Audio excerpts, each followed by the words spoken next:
what the business is. It is another week in the books with the OndeckTV podcast. I am Spike Lou. Man, holla at your boy Animal Brown, Animal_Brown, if you're looking for me on social media.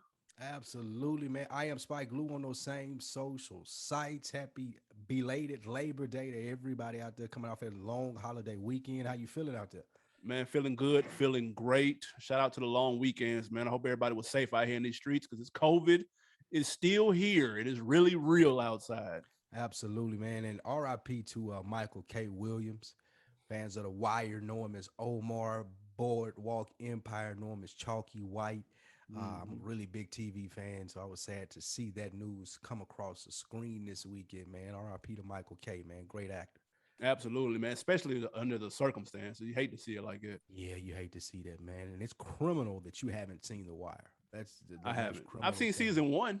That's nuts. Dedicate those 40. You got 48 hours left, dude. 48 shows, 48 hours, dude. Just take 2 days. No sleep. There's no sleep. Just going straight through The Wire, dude. And you can come out better on the other side. I promise you. I think about it. Absolutely, man. So we know what time it is, and ain't no need to play around. It is the Super Bowl of hip hop, as I've heard this referred to. Your man's Aubrey Graham has dropped. He is back on the scene with that CLB. We're going to talk about that. And this week also, Verzuz announced a brand new matchup that we're going to touch in on. Polo G's mom gets a W in our win-loss section. That's going to be fun to talk about. And Moneybag Yo charges how much for a feature? We'll get into all of that. But first, we'll start with Drake. Yeah, man's. This is a Drake CLB review album, so he definitely leads the quick hits this week. Drake dropped Life of the Party as he was hosting some Apple radio show or something, if I'm not mistaken. Serious. Drops Life of the Party, has a spectacular Andre 3000 verse. My question to you, being the resident Drake and Kanye stan, did this help or hurt Drake dropping this unreleased Kanye quote unquote diss about him? Yeah, I don't think he got the reaction that he was looking for when he put this out. He was supposed, the talk of the town was supposed to be, man, how did Drake get his hands on this record that's dissing him from Kanye? Like, that was supposed to be what the chatter was about. And it was for about 5 seconds until people really got to download that Andre 3000 verse and that beat. And then it was, damn, bro, like, this shit is fire. This shit is touching. There's nothing like this on your album, Drake. Why is there nothing like this on your album? And I think he unintentionally poked or shed light on a chink in his armor. Drake can do a lot of things very well. One thing that he does not do well, or does not attempt to do at least, is make super deep, touching, emotional, retrospective, thought-provoking records, soulful records like that Andre 3000 verse was on this beat. Like, he can't do that.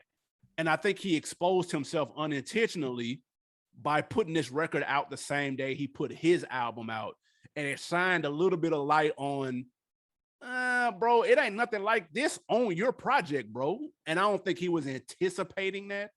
With that being said, the song is fire. Andre 3000 verse was incredible, arguably verse of the year. And Kanye kind of muddied the waters up, throwing Drake disses in there. That kind of really didn't add up. I really wish he would have stuck to the subject. Weirdo.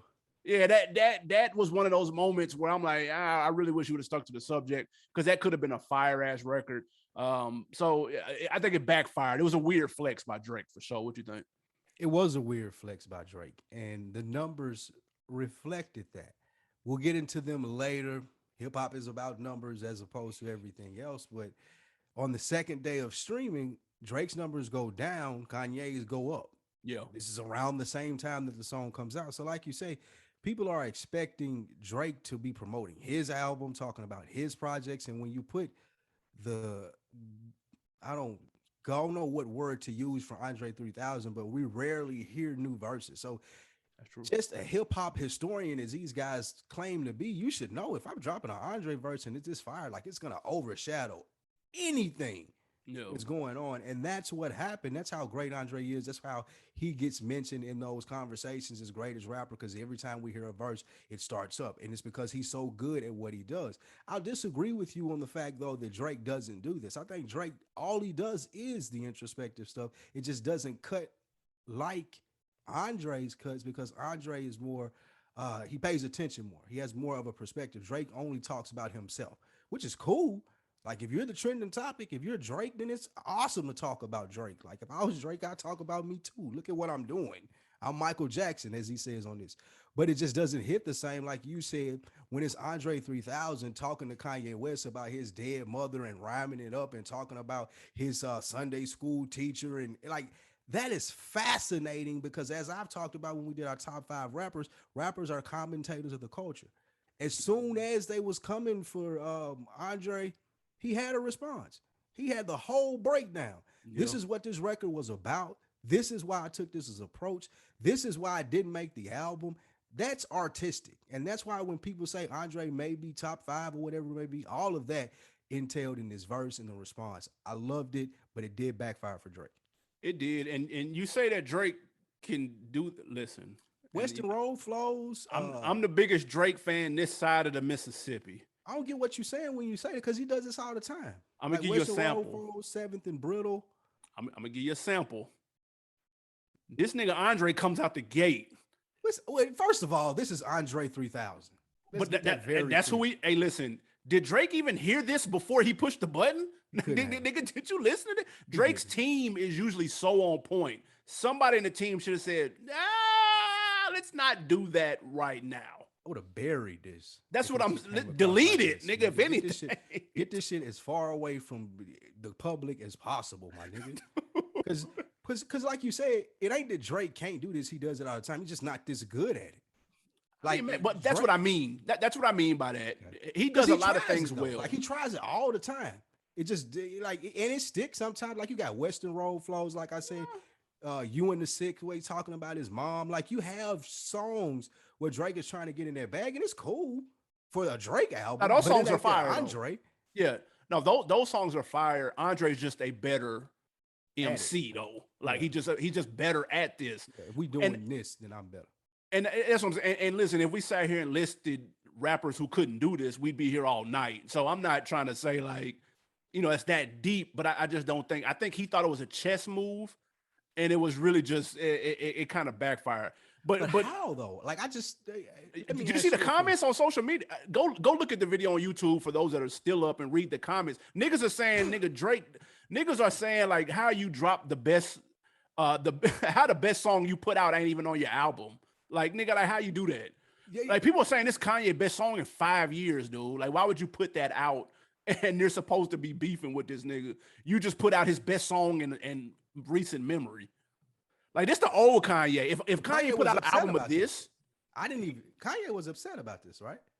Probably. He responded via, like, social media saying that this wasn't supposed to come out and stuff like that. But I didn't even get Kanye's, like, I didn't get the diss. All the dead bullshit he was talking about in the text, like, that shit went over my head. I told them niggas quit playing. He was talking about him and Virgil and shit like that. It wasn't a diss. That was whack. It wasn't hit him up, nigga, but I mean, but that goes to the point of what you're saying. If I'm Drake and I listen to this, like, that's a throwaway after I hear Andre verse. I don't give a fuck what Kanye West is talking about, dude. Like, this is A1 grade A rapping on the first part of this, dude. Kanye West coming to me talking about some text messages and shit with Virgil, like, that no one gives a fuck about. That shit out of here, dude.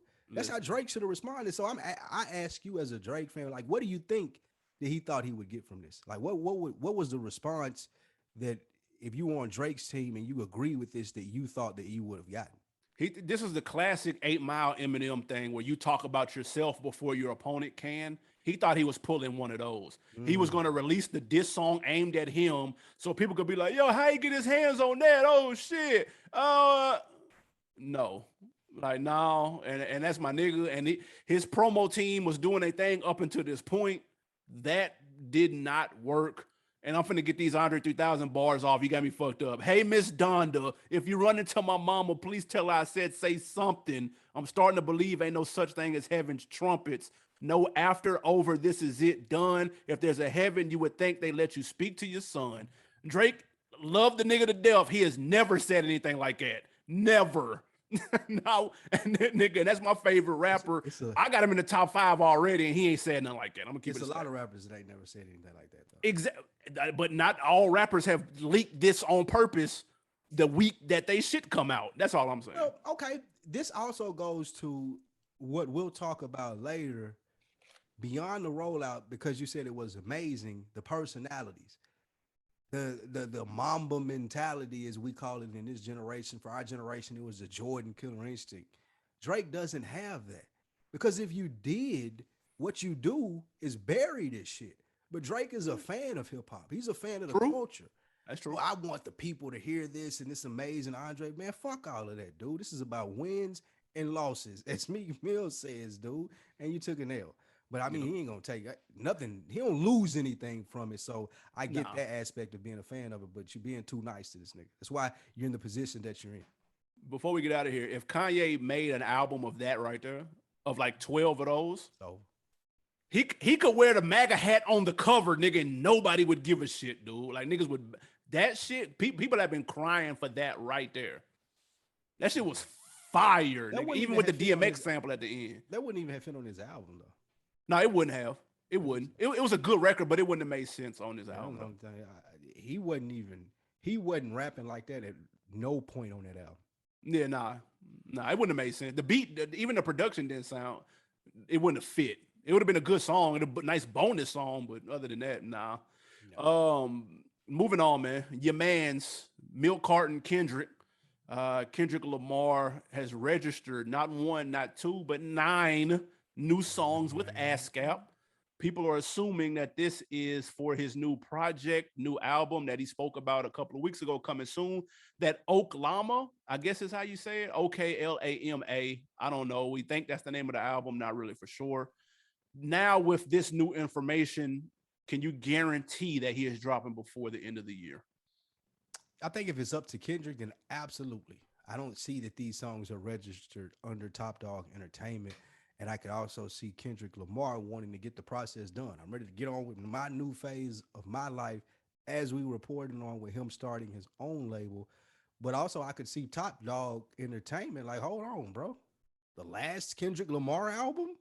We can slow roll this out even more, my nigga. Like, you got plenty of time. You know, waited this long. Let's just wait. So I'm on the fence as to if we'll get an album before the end of the year, because I think that you may see some conflict here. You may see Kendrick Lamar like, okay, I'm ready. It's done. I want to get on to the next stage. And again, like I said, you may get Top Dog like, oh, I mean, you done waited this long. You've already told people it's the last one. Shit, I'm going to get a Schoolboy out there. I'm going to get a J-Rock out there and tease your verses and tease that last Kendrick album for as long as I can and make it as big as I can, because I'm never getting it again. So I could see where it may not come out at the end of the year if Top Dog Entertainment has anything to do with it. And again, this is just me speculating, because we've not known Top Dog to do any of that stuff. It's music business stuff. They operate more like a family, but watch out for it, man. Yeah, I'm very interested that, number one, this even made news. So if you're telling me that people are registering songs with ASCAP and that is public information and we can see this, then why has this never been like a thing before?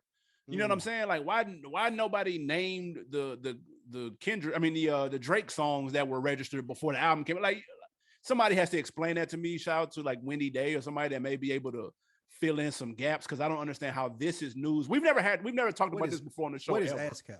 Tell people what that is. It's a publishing company.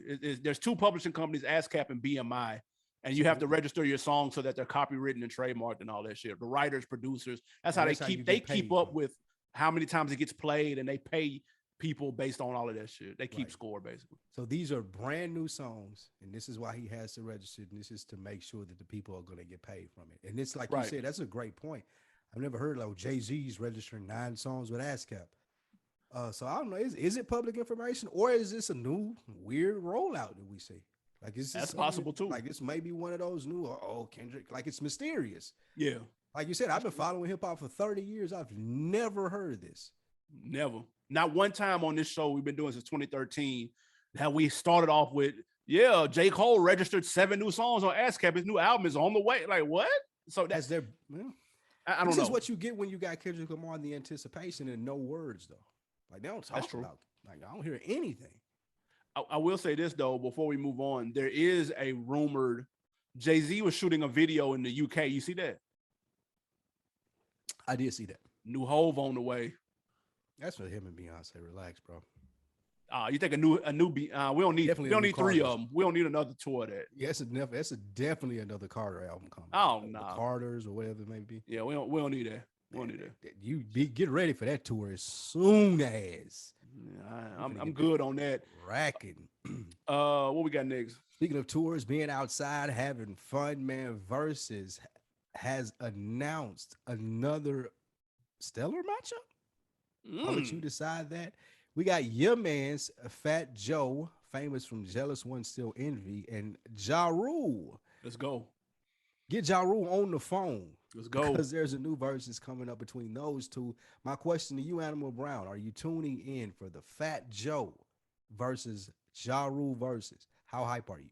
Yeah, I'm here for it. I'm a fan of both artists. Being a Ja Rule fan is nuts. Yeah, that's wild. But I thought Ja Rule early shit was fire. I'm not gonna hold you. Until 50 took his style and crushed him with it. I thought that shit was dope. So I'm here for that. I'm familiar with both of their catalogs. They both have 20. Easy. Well, okay. Ja Rule got 20? Ja Rule may not have 20. Ja Rule ain't got 20. Ja Rule may not have 20. Fat Joe has 20 though. Believe Fat Joe that. definitely got 20. But he writing and everything. That's what I'm saying. So but to answer the question, I'm definitely here for it. High tune-in factor for sure. I would have had a higher tune-in factor had they gone with the original matchup, which we'll talk about in a second. Are you here for this though? I'm not sure, man. I'm getting nervous that they're going to try to, based off the success of the Locks and the Dipset stuff, they're going to try to skew New York. Like we're going to keep getting these like B tier, second tier, third tier New York versus just to keep the ball rolling. Come down south, give us the ones. These are multi-platinum artists though. Stop that. I don't care, dude. They That's not B-list, dude. They are. Come on, bro. These are B-list legacy acts. Like, get out of here. If that, they may be C-list. But my point is, there's nothing wrong with doing B-list celebrity acts. Just let the South get their B-list celebrity acts off too. Trick Daddy was on Drink Champs. He was talking about the potential matchup with him and Bootsy. Oh my God. No, hell I love no. to see Juvenile on a Verzuz. I think we need to visit Texas and get a Texas style Verzuz with the chopped and screwed stuff. Like, don't give me New York shit back to back to back now, man. Like, I get that this is where the originators and Swiss and all them cats are from. But let's get to the South. Let's get to the West Coast. Let's start doing some other stuff. Don't just keep giving me the New York stuff, man. I'll say this, and I would understand if this was September 11th, and maybe it was kind of like, you know what I mean? They leaning into that, but it's not even that. It's September 14th. You right, it is back-to-back New York joints, but they typically don't do that. They typically do a good job of going around the globe, mixing it up, old school, new school, R&B, writers, producers, rappers in the South, rappers in the West. They usually do a good job of that. So I get it. Swiss is trying his damnedest to bring New York back. Look, this is your shit. You can do whatever you want to. But the one that's sitting right there in front of us, which I think will be very similar to E40 and Too Short, like that kind of niche Bay Area joint, is that UGK and that A-Ball MJG. That's the one we need tomorrow. Go and throw the South a bone, Swiss, and goddamn it, go ahead and cue that one on up. I think it would hit. That's the one of the ones that if you know, you know. You know what I'm saying? Like you in the chat, straight fans of down south hip hop shit. That's the one that we need announced as soon as this one is over. Like it's okay, bro. New York, y'all back. We get it. Cool. Y'all had bang. Y'all had hits. Cool. Let's go ahead and get some down south shit. I'm with you on that. And I think that's the one. I think that one need to be on deck for October for sure. I think the big one, the event, history making, break the scale Southern Verzuz is Cash Money, No Limit. That's true. Baby, P. That's true. Whole catalog. It's not gonna happen though. That would be, that's the thing. It's not gonna happen. Oh no. Bro, it's not gonna happen. P out here. P is out here. So we know P out here. He not turning that down. Now, the next call is Baby, and how much will we pay Baby to do this? Because remember, this potentially could be the biggest Verzuz ever. P and Baby, them niggas that'll be huge. Been in the same room. That'll be huge. We get No Limit, Cash Money, 20 songs, whole catalogs. Well, you'd have to put some parameters around it because Young Money and all that. Throw that Nah, out. we ain't doing all of that. Just It need to Cash be Money. 90s. It need to be No Limit Cash Money 90s. Do we got to be 90s? Because when Ghetto Dope come out? 2000? Fuck no. Ghetto Dope came out 97, 96. You sure? 97. Came out Well, 97. I mean, it can't be New No Limit and it can't be YMCMB. 90s, nigga. I mean, that's fine. Because you count features. Whatever parameters they want to put on it, Master P and Baby in the same room would break the scale. I'm saying that would be the biggest versus ever. But I will say this though, the announcement comes at the expense of another versus that allegedly was supposed to happen, which was Fat Joe and 50. Fat Joe said he was down. 50 turned it down, but Fat Joe was clear. He didn't say he was running. I think he may have put it on schedule conflict. He may have put it on something else, but that was the one that was supposed to happen. And that would have been interesting. Or John 50 would have been interesting. I mean, we know that's not going to happen though. John 50 would have been interesting. Like they would have had to be in two different rooms. Facts. I don't think we ever see 50 because 50 one of those 48 laws of power, everything matter, nigga. So when it's somebody like Fat Joe, like, wow, if I'm 50, I'm not battling Fat Joe. And there's no disrespect to Fat Joe and his catalog and what he's done, but you're not 50 Cent, my nigga. Like, that's just flat out the bottom line. So who would he battle then? That's a good question because the only niggas that I feel like that 50 feels like that he should be in there with are niggas like Hove and fuck out of here. Eminem. This is what 50 probably thinks. And the T.I. 50 was a decent matchup. And T.I. 50 was it, but I think that 50 feels like he's a step above T.I., which he's not. But I think he feels that way. That's nuts. It's a lot of niggas that T.I. giving problems with 20. I agree. That with features and everything, like it's a long night right there. In order for 50 to keep that perception up of being 50 Cent, he can't do these. Because he ain't finna go in there and like he I don't think that he can go in there and take an L. Like he ain't finna go in there. If it turned out like it turned out for Dipset, it ain't gonna go well. 50 can't handle that.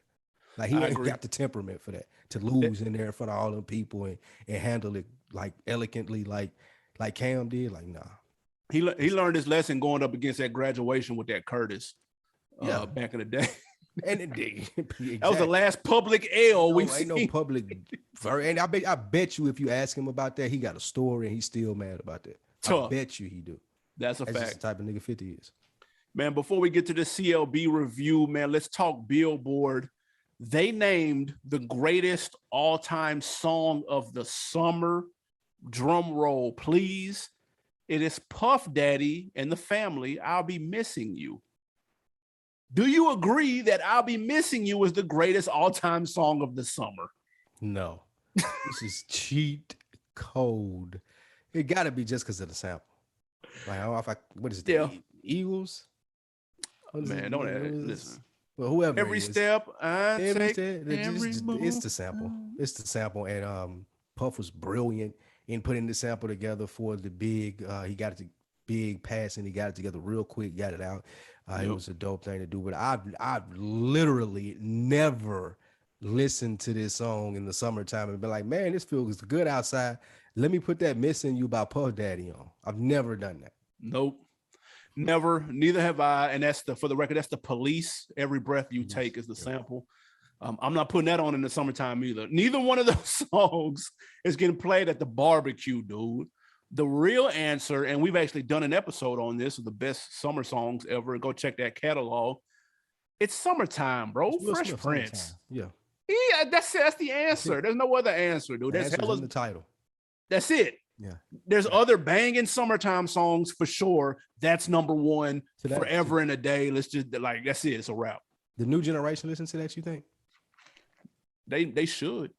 If they got some real niggas in they got some real OGs. If Summertime come on at the college party, like it's turned. No, they fuck with that. Okay. They fuck with that. All right. Because if you don't, you're gonna look like a weirdo if you don't know that. Yeah, your mom or somebody got to put you on that. The girls gonna know. Mandatory. The girls are gonna know, and if your ass don't know, you're gonna like a weirdo to the girls. You don't want like a weirdo to the girls. College is where a lot of people learn that pass down tradition, stuff like that too. Like in some college parties, they used to play like the theme music to Good Times. I don't believe that though. Facts. This is You like was at the whack this college black party. shit. Like if you go to a HBCU, that is just black shit. No, you was at the whack. That was whack shit. You had the whack party. TSU, my nigga. Don't disrespect. You are Drake. Don't get The real TSU. Real TSU, nigga. Not that Texas shit. Shout out to Texas Southern, man. Hey, listen. Man. Let us know what the greatest song of the summer all time is, but it's time to get to the greatest artist of all time. Yes, Drake, Certified Lover Boy. It finally came out. Let's go ahead and hop into it.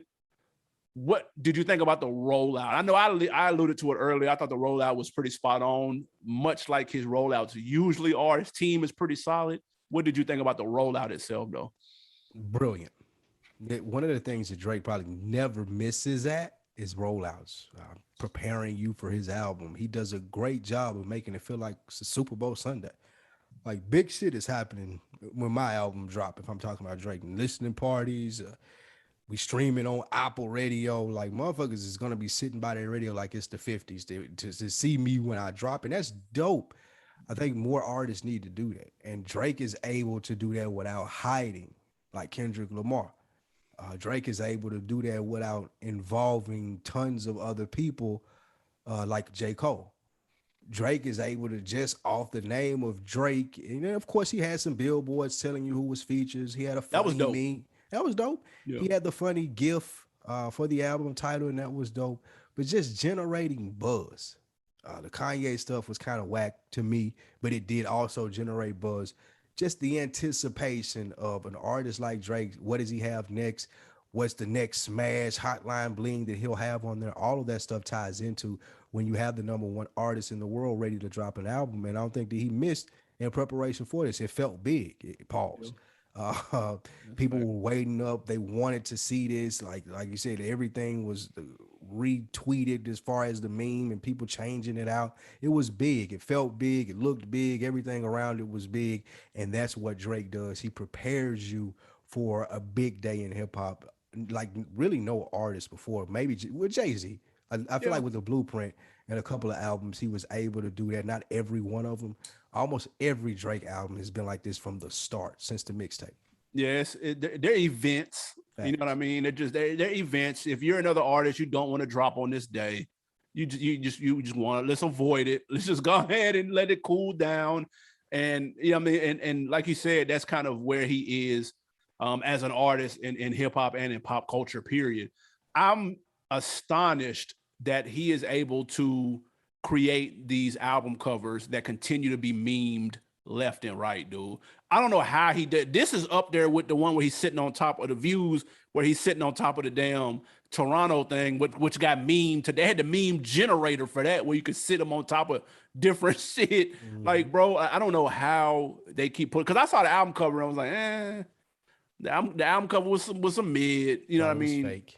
Yeah, I thought it was fake. I didn't think it was the legit one.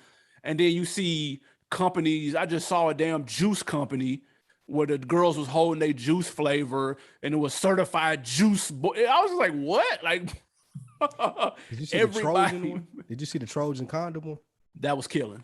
That was funny. That was hard. That was hard. That was killing. Yeah, that one was dope. But I did like the billboards. I thought the billboards in other people's cities that were featured was dope. And it was dope because it looked like people just rolled up on the billboards. Like it wasn't like an official picture. It was like somebody was in the car and they took, oh shit, look, Memphis. Shout out Memphis, Project Pat. Like it kind of gave it that vibe, like people discovered it and it wasn't forced on you. And so those made their rounds on the internet because we didn't know a lot about the album coming into it, which I really liked. We didn't have no single. We didn't have any of that shit. And I really liked that there was a cloud of mystery around it. And I think it worked, as you see in the numbers that it did. It hit again, like everything except them dropping the Kanye record hit. And that shit, I mean, he does it every time, dude. That nigga team is on point, bro. Him, LeBron, Kevin Hart, they teams are incredible. Like, then they got the all-star teams, dude. Hey, that's a big trio right there. The LeBron, Kevin Hart, Drake PR team. That Jesus Christ, boy, you can do anything and get away with it. Yeah, he hits. It's great as far as how Drake presents this as a big deal too. The billboard such and such is on CLB. Like, guess who's on my album? Guess who made the Super Bowl of rap, my nigga? Yeah. And I think he does a great job of presenting that. You're right. Yeah, yeah. What'd you think about it when you first hit play on it? When I first hit play, it was a dope. I love you, I love That you. was And hard. that was really catchy. Yeah. When I first hit play on it, and I'm going through it. I'm like, okay, yep, this is a Drake album. This is 1,000,000% a Drake album. And for Drake, what that means is you're gonna have like a mixture. You're gonna have different stuff on here. You're gonna hear him spitting sometimes. You're gonna hear him singing sometimes. It's gonna be slow. It's gonna be fast. All of what I've heard before from Drake, I've heard on this album. I did hear on this album. Excuse me. He didn't really test the limits of his artistic ability, but he doesn't have to. Like, I've seen a lot of people say this is the same old Drake. Like, the same old Drake put 650 on the board. Like, this is what Drake do, my nigga. It's like saying, man, it's honest. But bro, I'm scoring 30 a game, bro. I'm giving you 17 boards, 4 blocks, 8 steals, my nigga. Yeah, you may be tired of how I do it, but I still do it. Yeah. And that's one thing that I had to realize and look at as I'm listening to it, because I'm a Drake fan. I like Drake. Man. I also like new. Like, that's why To Pimp a Butterfly was such an amazing album to me. Like, motherfuckers trying different stuff and actually doing it well. Unlike Kanye with Yeezus, I think his stuff was tied in too much with him, his personal shit, and not the artistic music stuff. With Drake, I think he gets kind of like, I know I can give you 30. I'm going to go in here and do what I usually do. It's going to work. I'm going to put up 600,000 first week. And that sometimes can get mundane. And that's what I got from this album. Like, it can get sometimes, like, you can tell that he's in coast mode. Like, it's shit easy for me, my nigga. I can go in here and make a hotline bling in my sleep. That may not be true, but that's what it sounds like. Yeah, I know a lot of people talk about like how he doesn't take many risks. And I get it. But then on the other side, if it ain't broke, don't fix it. And I lean more toward that. And I get it. It's tough. He's got a lot of people to please because he's got a number of different types of records that he makes. Like you said, you're going to get the slow singing joint. You're going to get the island joint. You're going to get the trap beat. You're going to get the club record. You're going to get, you know what you're going to get. You're going to get the slow down, chopped up bun beat joint. Like, he's going to flip a classic record, slow it down and sing on it. You know what I mean? Like, you're going to get one of those an album. And so I understand. I personally am a fan equally of those styles all across the board. Some people prefer one over the others. Like, some people just want an album full of Western roll flows, dude. Like, can we get 12 7 a.m. on Bridal Paths? Like, some people just want 12 of that. And that's why a lot of people say he doesn't have a classic, because he doesn't stay in one lane for too long. Like, my girl, she likes Drake. She think he cool, but she hates the singing shit. Like, she can't get with it. None of that.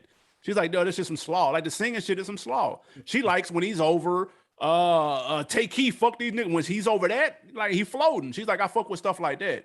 So if he had a 12-track album of all of that, she would think that shit was a class. You see what I'm saying? So it's like, that's funny to me that you say that, because me and my girl, we were going on date night as well, and we were listening to it. And she said the same thing. I don't want to hear him like this, typical Drake being Drake. If the women are tired of it, who's listening to this? Like, who's no. I'm not. I think people just prefer one over the other. That's all I'm saying. I don't think that people are just out on them. I just think they're listening to Way Too Sexy 17 times in a row, if that's because that's what they like to hear him on. You know what I'm saying? That or people who just want to hear him bar shit up. You know what I mean? They listening to the, you know what I'm saying, the joint with Wayne and Ross. Yeah, I get it. I get what you're saying. That's what I'm saying. They're just repeating that shit. But that's a gift and a curse, because everybody's not going to be equally into all of that. I'm a stan, so I'm equally into that. Some people just want to hear one or two of those styles and can throw the others away. My question is, or was, does that stuff still hit from Drake? If I could do all three of these things well, but there are also a lot more people doing these things since I've come out. Like, I don't gotta go to Drake no more for the slow down Texas style sample. Like, Drake gonna give it to me, he gonna do his thing. But I can go listen to Bryson now. I can go listen to all these other niggas that do this shit. So my question, I'm wondering if that's made people less tolerant of Drake. Like you just were telling me about your wife, I was just telling you about my lady said the same thing. You see that more on this album than you've seen in the past. Is that because you have more options now, you think? I don't. No, I would Drake's? disagree. I would disagree with that because people said this about Views.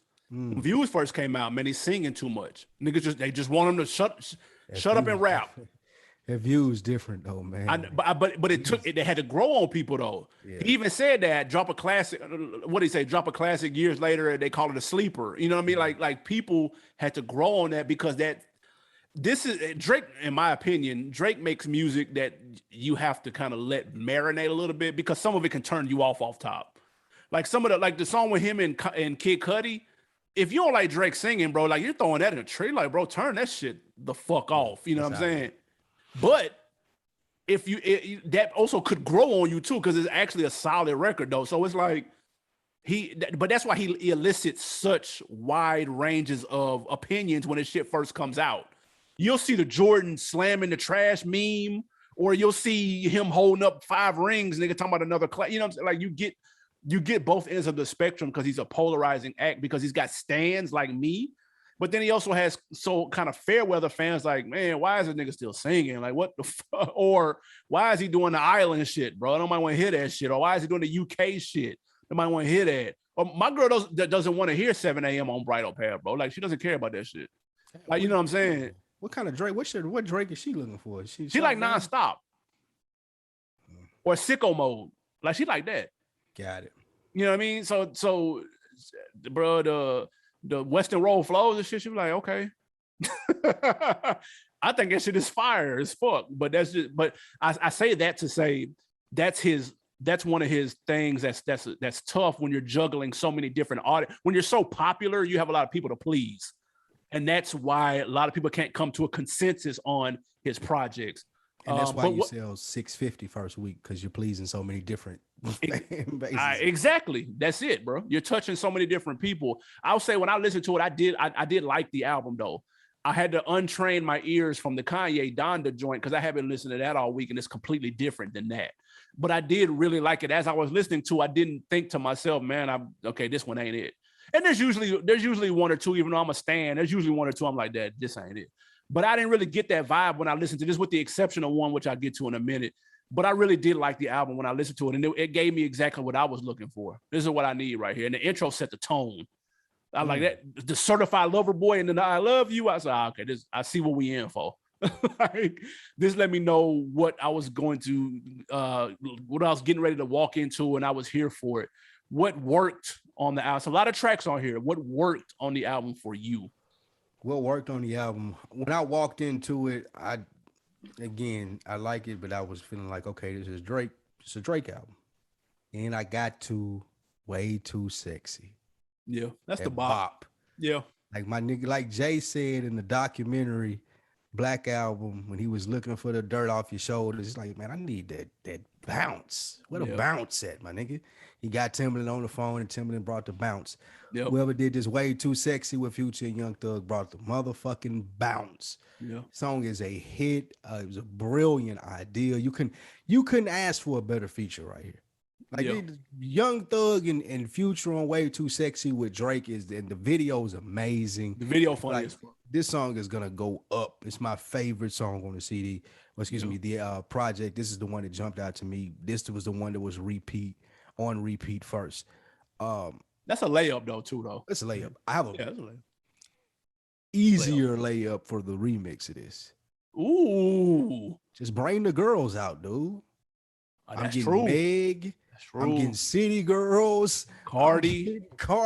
Yeah, and I'm doing the Way Too Sexy remix right before the summer end with all them slam fucking dunk. That's a fact. Please get that doing. Yeah, that's a layup. Get Big Lotto on there too. Absolutely. For me. Get on there for me. Man, for the show. Do that for the show. Get the Big Lotto Way Too Sexy verse. Please and thank you. But going out that after I got the bounce and that satisfied me, man. Yaba's Heartbreak. I like that. It was different. I like the style on there. I don't know who Yeba is. I wasn't familiar with that before Drake put her on, but I love it. That was dope to me. Um, Fountains. Fountains was fire. That's some Another slaw. one, it wasn't necessary. I don't believe that. That's It on wasn't some slaw. necessary that bounce, but I like Tim's. I like that Tim song. It's like what is it? Probably the most streamed song in the world right now. You ain't never heard it? I haven't. Wow, that's nuts. You need to check out Tim's. But yeah, I like that. I like his that. I don't know if it's a man or a woman. But I like Tim's style. That's a woman. That's a woman. I like that. It's fire to me. And man, Knife Talk. Like that Project Pat and 21 Savage absolutely ate Yeah, I like on that. here. Brilliant move by Drake going to get Project Pat. Reminds me of J. Cole going to get Cameron on the first track of his latest album. But I just love when we bring older hip-hop artists back. And Project Pat, man, we're gonna have to tell what we've told the story on here time and time again of the legendary status of Project Pat and the weight that he holds in Memphis. Yeah. Before we get to what you loved about the album, this is no lie story. You were with me. We were in line going to an after party at MTSU.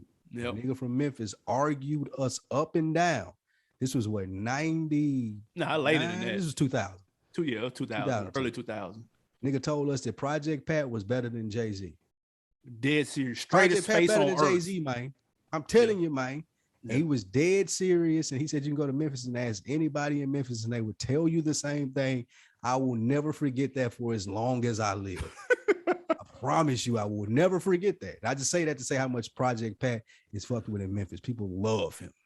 Shout out to Project Pat, friend of the show, one of the first guests on OndeckTV, by the way. Pat, man. Shout out to Project Pat. What I rock with on the album, listen, it's a lot. It's a lot on here, guys. But what jumped out to me off Wham, I'll say I like No Friends in the Industry, had that Memphis bounce to it. He talking big boy shit on there. I really like that. I really liked 7 a.m. on Bridal Path. Look, my wife may not be into that shit. I'm cranking it up though, regardless, and running it back even when she's in the car. That shit gets dumb clock in the Jeep. And then I also like Poppy's Home too. He was talking big shit on that as well, just talking about his father in the game and shit. I really like that. He also got a fire Jay-Z verse, which I can't. If we keep it in a stack, the Jay-Z verse on the Donda was some look cool for Jay standards. You could tell he did that. I remember he did that same day. Yeah. But that verse really, that was a little bit of But the one on here though, he bodied that shit. So that's one of my favorites. He was definitely mad on this verse. He was tight. Don't do that Donda verse any kind of way though. It didn't move. I'm gonna keep it stay. It didn't move me like that. For Jay, none of the album should have. Album was no skips. Get the fuck out of here. Album straight through. Jay verse was the best thing on that album, other than the Lil Durk verse. Oh my god! Hey, speaking of Lil Durk, real quick, I watched King Los was on Clubhouse, which is that's already funny. He was on Clubhouse. I wasn't. This is on YouTube. Somebody sent it to me because they know I fuck with Los. And King Los was on there talking, trying, kind of hating on the album a little bit. On which? And album? He said on this CLB, and he said that Durk washed Drake on this song right here on this album. Durk ripped it though. Durk been ripping it lately. He ain't washed Drake at all, but he been ripping it lately. That's all I'm saying. He said he washed him, and I was like, nigga, please. Los, that's how I know you hating. I mean, that's why Los is in the position that he's in right now too. nigga rap like that doing battle rap still, man. Los been coming soon for 15 years at least. So hating on Drake ain't gonna get you no interviews, my nigga. Durk been ripping it lately though. He's been doing his thing. I love his verse on that Donda. Yeah, he ripped that. Yeah, I thought that was tough. And this, we older. I was just talking to my homie Scoops about this weekend. He was like, he got a son that's in high school. And he was like, man, my son put me on Durk because I thought he just sung and did the little auto tune shit me and you. He was like, he got some stuff out there where he could see why a lot of people fuck with him. So I went back and had to check some Durk shit out. Durk can really rap. I ain't know. Yeah, I used to listen to some of his old stuff, and I got some on a playlist, on a Chicago playlist when he rapping before the auto tune and the blonde dreads and shit. Durk, and he's solid. I fuck with Durk. What didn't work for you on here? The length. Pause. That album Wow. was way too long, man. Drake, I just feel like Drake doesn't have to feed the algorithms. Like it's not the end of the world if Drake don't sell 600,000 records. I don't think because he can always come out and do it again. I think that you hear me reference this a lot about albums or artists in their peak. Like when I was talking about Ross, like he was never gonna be bigger than BMF. Like that was it. That was the peak. I ain't saying his career was over, but that was it. Similar things have happened for 50 Cent and Game. I don't think that's the case with Drake. I think that he still has the room to take chances. Like I can put a 9, 10 song brand new album out and still come back and hit you with 23, 24 songs over the head because my window ain't nowhere near closed. That's a fact. And I don't like how Drake kind of acts sometimes like his window is closing, but it's not. And that comes to the length of the album. I feel like it was way too long. I feel like it's time for Drake to give us that 11, 12 blueprint, 13 song album. If I had to do anything else, it's the arrangement of the songs. Like it's just not arranged correctly. I was waiting too long to get something that, like, when I was waiting for that Way Too Sexy, it seemed it lured me into believing, I mean, it's just another Drake album because it started so similar to other Drake albums. I'm not really asking for, He said that. He said if you didn't like Views, then you're not gonna like this. And I think that plays into what you're saying because Way Too Sexy is number 7, and that's really the first bop. Yeah, it's the first like head swank. And I'm not one of those people, like I said, I'm not asking him to change what works. Like he got the style, he got the flows, but the arrangement of it could help. Like it's something to say, like Scorpion wasn't really arranged like this, I don't think. Like he had a bop quicker. Now remember, it was split in two. Disc one was all rap shit, but it was some slower songs though, even on the rap shit, you know. So I just think that with this, it could have been arranged a little better to get me interested quicker. Like that, some of that stuff from the back on the back end should have been closer to the front to get me engaged, to let me know that Drake engaged. Because, like I said, some of this shit he can do in his sleep. Like when this nigga putting out like TSU, he could do that in his sleep. Travis Scone, he could do that shit in his sleep. The Girls Want Girls with Lil Baby, that's wasted. I don't want Lil Baby talking about like eating pussy on a song, bro. Like I want him. This is probably the best street rapper that you got out of Atlanta. I don't want him on Girls Meet Girls. Like I just don't think that this was. It wasn't arranged like, nigga, this is a championship game. Like with Donda, regardless I ever listen to it again or what I think about Kanye West, you can tell this nigga like still brought it to the door. Like I'm acting like this is my last goddamn album. It's the finals. It's game 7. Everybody bring your shit to the stage. And I just don't feel like the Drake acts like that. And you can tell from the arrangement and how it's put together. So those were the big things for me. It wasn't necessarily a song because I feel like all the songs were in pocket. All of them were Drake songs. Yeah. You made a great point when you said you have the different types of Drake that you like. I've accepted that as a Drake fan. I know which Drake is for me. And so I just gravitate towards those songs and I still respect the other songs. So I don't really think that there were bad songs per se. Just the approach could have been a little bit better. And when I say what I mean, that is that Mamba mentality, going back to that again, killing niggas early. I'm putting that Way Too Sexy out of the gate. Like I'm putting that No Friends in the Industry out of the gate. Yeah. Letting niggas know, like, I ain't come here to play with you. I ain't come here to fake beef with Kanye West. I came here to crush niggas every time, sell 650 out the gate, go on vacation for a year, and get back on niggas' head. That's what I'm here for. Man, I'm gonna say this for anything that didn't work, and like you said, just pulling a record off and being like, I didn't like that record. That's kind of tough. With the, you know, the one joint I didn't like was the Fountains, or at least up until this point of this recording, I don't like the Fountains. Maybe next week I'll vibe with it. But for the most part, I did rock with it. I think toward the end, when it got to like fucking fans or whatever, like that don't really do nothing for me. Like that has. If you had to pull something off, if you forced me to be that. Yeah, it would be that. It would probably be that. Everything else, and I think the song with Wayne and Ross, that sounded like a throwback. Like that sounded like a Just Blaze beat. It sounded a little dated, even though Wayne murdered it though. Like I ain't even gonna lie, he was ripping that. And did you catch the Swiss shots though? Absolutely. Went in on Swiss. Rightfully so too. Bink produced that song. Cause Swiss was tripping when if y'all remember, he was fresh off another Versus. He called him a bitch ass nigga, didn't he? Nah, he said he was on the Versus with, I mean, he was on the FaceTime or the IG with Busta Rhymes, and he was trying to take up for his man Busta Rhymes because apparently he and Drake had a song, but Drake didn't want to put it out or something. And Busta Rhymes was cool. He's like, nah, you got it twisted, Swiss. It ain't really that. And he like, fuck it, it don't matter anyway. These niggas pussy anyway. Me. And he, he was hype off the juice. And if y'all caught the bars on on You Only Live Twice, he addressed that. So, and I thought there was some slick shots too. I wouldn't release a song with fucking Busta Rhymes either if I was. Yeah, me neither. I wouldn't either. Tough luck. So fucking fans. If I had to pick one, that's the worst one. Yeah, that could come off, man. What do you give the rating overall for the project? 3.5 reels. Mrs. Banging. Yes. Banging project from Drake. I'm gonna give it 4 because even though it is 21 tracks, I do think I can let this go.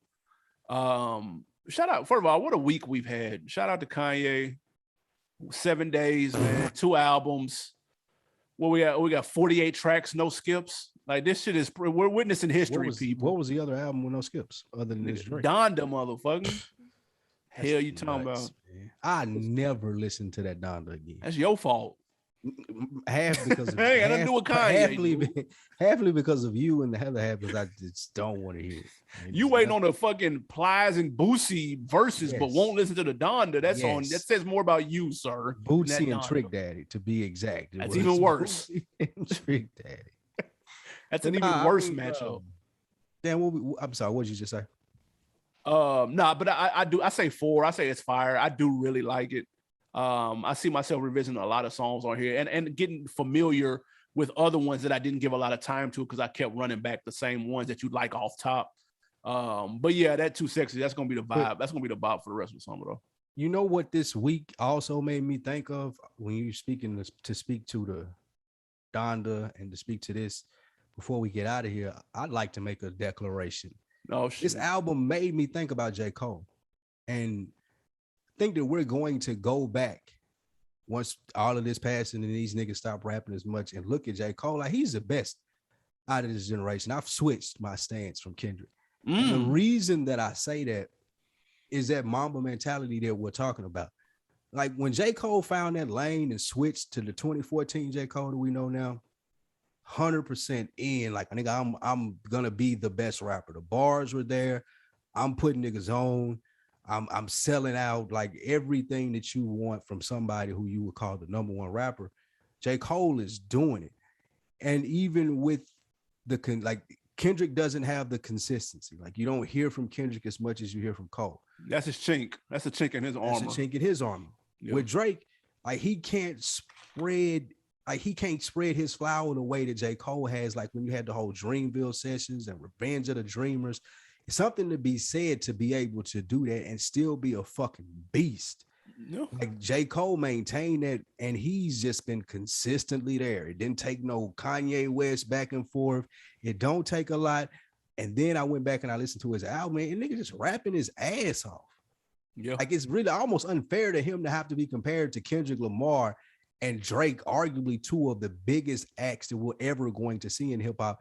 And J. Cole has consistently just done his thing as a rapper. If we're talking about the generation that you and I grew up in, J. Cole is easily the best rapper. But now you measure more stuff around it. You measure the rollout that you have with Drake. You measure the different stuff that you have with Kendrick Lamar and Control verses and stuff. But if we're talking about consistency and what the game was made on, J. Cole been doing that shit for the last 8 years, man. So we're gonna act like everything before 2014 didn't happen? Yes. That's exactly what we're. That was Jordan before he got his ring. Yes, but no, I mean, even with that though, it speaks to him because he was able to recognize that, hey man, I'm gonna be just a regular nigga if I keep doing this. Like I'm gonna be fucking the Young Guns or somebody like that if I keep doing what these people want me to do and dressing like motherfuckers. So he recognized like I gotta be myself, and I think that's one thing that Drake still struggles with.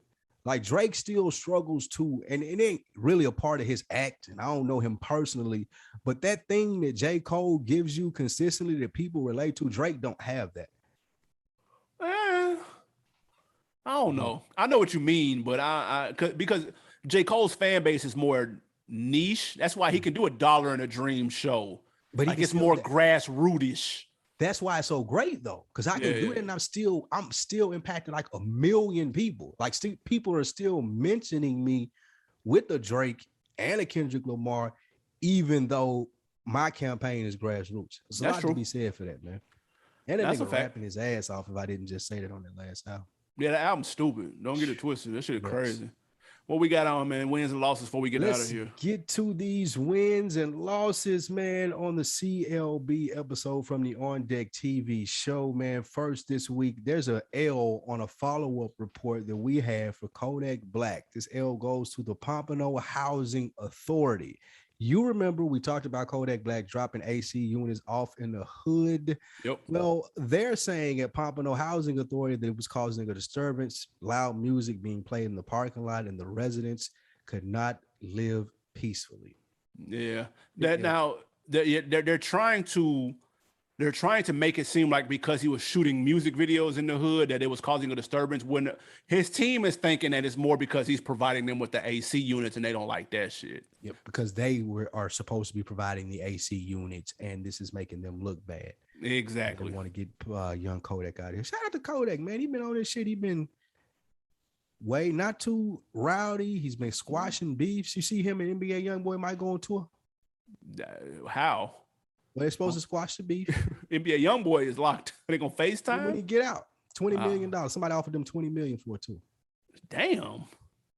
I don't know why. They ain't heard Kodak new music. All his beef, huh? Yeah, they ain't heard Kodak new music, nigga. They wouldn't give him 20 for that. You're a Kodak hater. Next, we got a W to Cardi B, man. She gave birth to her second child over the weekend, man. Big shout out to her. Shout out to Cardi. Shout out to Offset. They have not announced the name. I am dying to know what the name is, though. I love rich celebrity left field unique ass names. I love that shit. What if it was Culture 2? Ooh. That'll be hard, dude. Ting. That'll be crazy. And that'll be 100% Offset's idea. Man, that'll be hard, dude. All right, a W goes to Polo G's mom. She was fighting back against intruders that broke into the crib. Did you see that story? That's scary because it was caught on the Ring camera. If you Polo G beefed up the security immediately as he should. You can't have niggas trying to kick the door in and Mom Dukes in there. She had to come out with the strap and everything and shoot back at the intruders, dude, who were strapped up trying to kick the door in, man. That shit crazy. That shit scary, though, man. More money, more problems. Salute to Polo G mom, though. Yeah, I'm glad she made that out of that alive, man. And that's Chicago. Like, I know she was ready. She was about that life and she from Chicago. So that's a fact. She was ready. Shout out to her, man. That could have been ugly, though, man. It could have been ugly, man. And shout out to Polo G for upping the security, man. Get this straight ASAP. Yeah. Extra bonus L to your mans. I seen this text before the show started. Thought it was hilarious. Kanye West texting engineer at 7:37 in the morning. Where you at, buddy? Let's get to work. 4 hours later, the engineer responded. Kanye said, "Don't worry about it, bro. You're fired." The engineer went on to give excuses and shit, man. So big L to the engineer, man, for getting fired for being late from arguably, I don't know who this dude is, but it's the biggest studio session of his life. Yeah. And his alarm didn't go off. If you texting Kanye, if you got Kanye on the text, then you somebody that means something to the team, and you drop the ball. Boy, I know he hot about that. Whatever phone he had. How do your alarm not go off when you working with Kanye fucking West? I might not go to sleep, bro. I'm sitting in the studio. That's what I'm saying. You ain't got to worry about me, bro. I'm gonna be here. Are y'all leaving? Okay, cool. I'm here on this couch. Me and my little Fago and these hot Cheetos, my nigga. We chilling. Going nowhere, dude. What? He jacked it. Nigga said his alarm didn't go off, and then he had then on the thread had one of those long ass 3 fucking bubble apologies where he was writing, and Kanye West responded and told that nigga, "Stop texting, find God. You're fired." I fuck with Kanye for that. Come on, bro. That shit was call, my nigga. What you doing? On Decker of the week, man. Shout out to Culture Colors on YouTube. They left a comment under our Donda review. They said, "I love this album. However, I do think it's still a work in progress. I'm in love with the potential of it overall. Every song feels like it's nearly there, but just needs a little bit more attention. There's easily a 9, maybe even a 10 out of 10 album in here somewhere. Ye just needs to go back and clean house, fix everything up. I think there's a solid 4 skips for me, but honestly, first listen, I give it an 8. So shout out to Culture Colors for leaving a comment on YouTube. Shout out D-Dub on YouTube as well, leaving comments, man. So appreciate that. And they're wrong. There's no 4 skips. It's 0 skips. No skips on that Donda. I'd argue and say it's 21 skips. That's just me though. That's disgusting. That's just me. My nigga put the first double disc ever with no skips, dude. Let's celebrate this moment. All Eyes on Me didn't come out now? All Eyes on Me has skips. No. I'm listening to way more on All Eyes on Me than I am on that Donda album, my nigga. I promise you that. Promise you that. What you got to put putting me us on this week, man? Oh, all right. I'm going first then. 2 things. We're going to the movies. Shout out to Marvel, Shang-Chi. I can go ahead and stamp it right now, guys. If you were worried about that shit, go pull up and fuck with it. It's fire. That Shang-Chi was super dope. Marvel does it again. Second, shout out to American Crime Story that comes out on FX. It debuts tonight. So by the time this airs, it'll be available. This season is about the Monica Lewinsky, Bill Clinton scandal. They're 2 for 2 with the first 2 seasons, so check that out. I think it'll be good as long as it's on par with the last 2. So I'm fucking with that American Crime Story. I'm telling you, I ain't definitely not interested in that at all. That's a fascinating story, though. The Bill Clinton? Yeah, that's fascinating, bro.